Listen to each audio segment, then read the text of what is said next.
Today I will be doing an unboxing, revealing, and reviewing of the Annie's Moroccan Tile Afghan. This happens to be the Holiday Spice colorway Afghan. They have several different colorways. This just happens to be the one that I was most drawn to. And today we'll be exploring Kit 5. Hello, my name is Sig. This is Essential Crochet, and you are always welcomed here. Now, usually I show my face, but today, well, it's been a crazy week, so you just get my hands. Next time, I think I'll be appropriately made up for the camera. But at any rate, don't forget to hit the subscribe button if you haven't already subscribed. It really does help out my channel. And also, hit the like button, make comments or suggestions, or ask questions. It's all good. It's all available. I do my best to try to answer or respond to everybody. And so, with all that said, let's just go ahead and get started. So, from last time, I had colors left over. I had paprika left over, I had basil left over, and then I also had this pine cone left over. I had a little bit of cream left over, as well as some of the evergreen colorway left over. However, you don't see the evergreen or the cream colored yarns here because combined with what I already had left over with the other pieces, what I had left over of the cream and the evergreen was actually enough, the perfect amount actually, to create the first square of the 6 squares that I will be making from today's kit. They have included into this month's kit 2 skeins of cream, 1 skein each of evergreen, paprika, and basil. So I've got the 5 skeins of 50 grams of yarn each. And coupled with the yarn that I still have left over that I'll actually end up using before I break into these skeins, I think I should have probably plenty of yarn in order to complete the next 5 squares. However, I've said that before, and I've fallen short and had to wait until the next month before I could complete the previous piece because I did fall just a little short of yarn availability. But with that said, these things seem to be balancing themselves out. So it's not like I feel any great concern if I do fall short because so far, Annie's has been really good about making sure overall that there is plenty of yarn in order to achieve this Afghan step by step. Also, in case you haven't noticed, the only yarn that really isn't mentioned is the pine cone colorway. And that's because we don't really use a lot of this colorway, but we will be using it in these next several squares of today's kit. But because we've been given more than enough before and it's strongly advised, actually, I would not even say that it's advisable, I would say that it's necessary to save all of the yarn that you don't use from previous kits because you will use it eventually. Also, we're going to need a size I or 9, depending on which metrics you work with.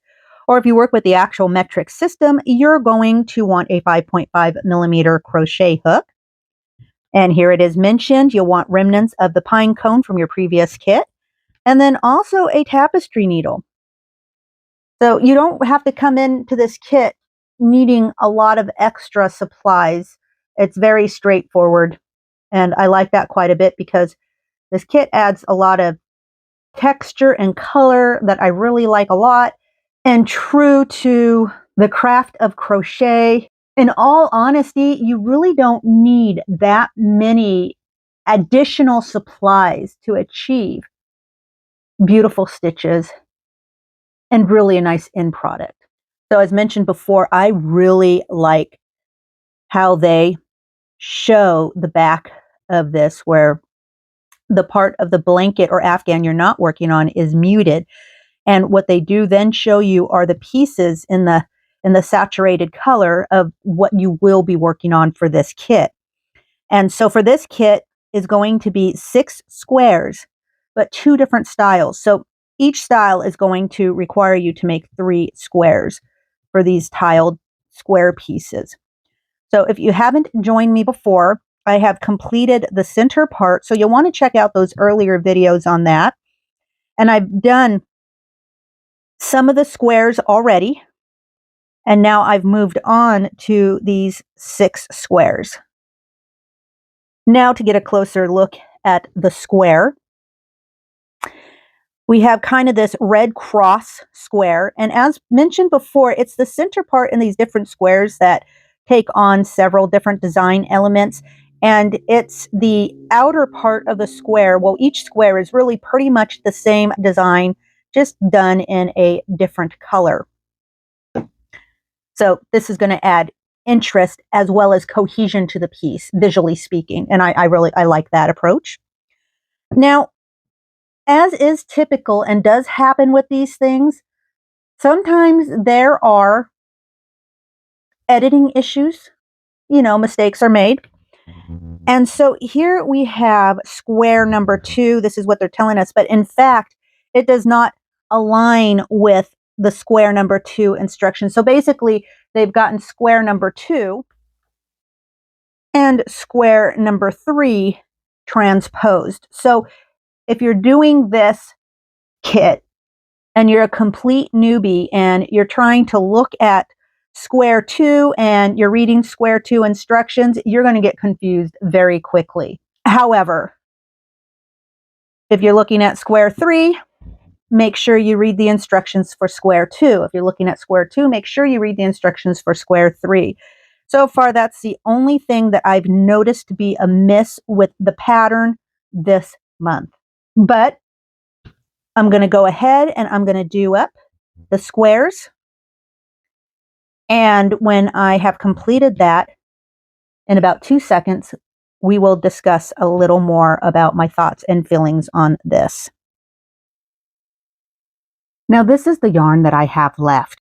From the little bit that I had left from last kit to what they gave me in this kit, I went through not that much of the paprika. So I didn't even finish up the paprika from last week in this month's kit. And then, of course, I have plenty of the pine cone because we used really very little of that. So I'm still working off the same pine cone that came from a much earlier kit. Cream, well, this project goes through a lot of cream. So this is what's left from that last 2 skeins of cream that they gave me, plus whatever was left from last week or last month's kit. And then this is what I have left over from the evergreen and what I have left over from the basil. So we're going to go ahead and put this aside and then talk about the squares or tiles, whichever you prefer. Let me start off by showing you the tile from last kit, just to refresh your memory. And this is the first of several different tiles. And then, of course, this month's kit, I did 2 more different tiles. And the one thing about these tiles is it's the inside motif that differs, where we have the different design elements. And the design element for the outside border of the tile motif is going to be the same on every single tile. The only difference is that the colorway changes. And as mentioned before, that's not a bad thing. It's actually really a nice thing. What it does is it allows some sort of cohesiveness between the different design elements of the tiles by tying them together with the same visual context of a shared border design. This is tile number 2, and this is the tile that I worked on for this month's kit. And I really like this center cross element. That was nice. And this month's tiles actually went along a lot faster than, let's say the month before, even though each inner design element comes with its own challenges in terms of design or pattern explanation, right? Sometimes you get it immediately. If you're an intermediate or an advanced crocheter and you're very used to reading patterns, this shouldn't be that big of a deal for you. However, it still may pose a bit of a challenge. If you are a super beginner, I would strongly suggest you watch the videos and really take your time and walk yourself through the process.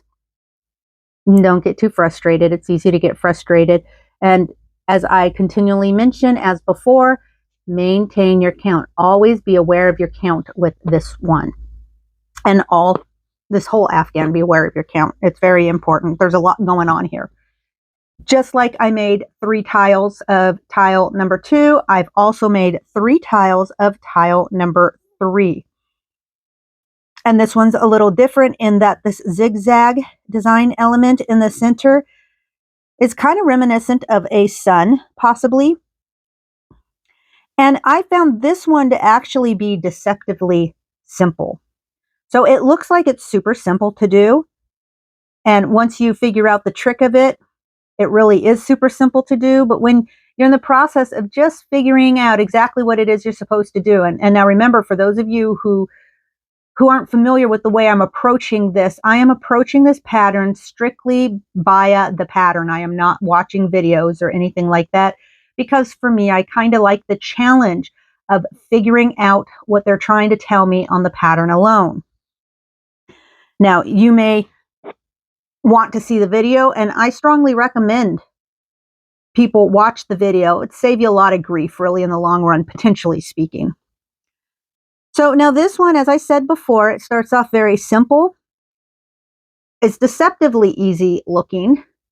And then once you figure out the trick of it, on what they're actually trying to tell you in the pattern, then it's super easy. But in the interim of that, expect a little bit of a challenge. However, this is another interesting motif, and I really like how these tiles really take on the flavor of an actual Moroccan tile. I think the designer has done a really good job capturing that in these pieces. Now, out of the 2 designs this period, my favorite happens to be the cross design. This one appeals to me much more than the zigzag or chevron style motif. But I really like the design element of them both. I'm really having a good time with this Afghan. I'm really looking forward to seeing how this comes together in the end. I'm very excited. I haven't been terribly disappointed at all, so far. So far, the yarn has been good. It's been consistent. And then, of course, this anti-pilling yarn for an acrylic. This is one of those yarns that I actually like when we're talking in terms of an acrylic. I find the piece challenging enough to keep my interest. The design of the piece has stayed consistent, and I'm happy about that. And yeah, with the exception of some of the typos and a couple of small editing issues, this kit really has been a joy so far. And so I'm looking forward and pretty excited to receive kit 6. And I hope to see you back here when I unbox, reveal, and review kit 6. So until I see you again, stay amazing and stay creative and stay safe. It's getting a little crazy out there. Have a wonderful week now. Bye-bye.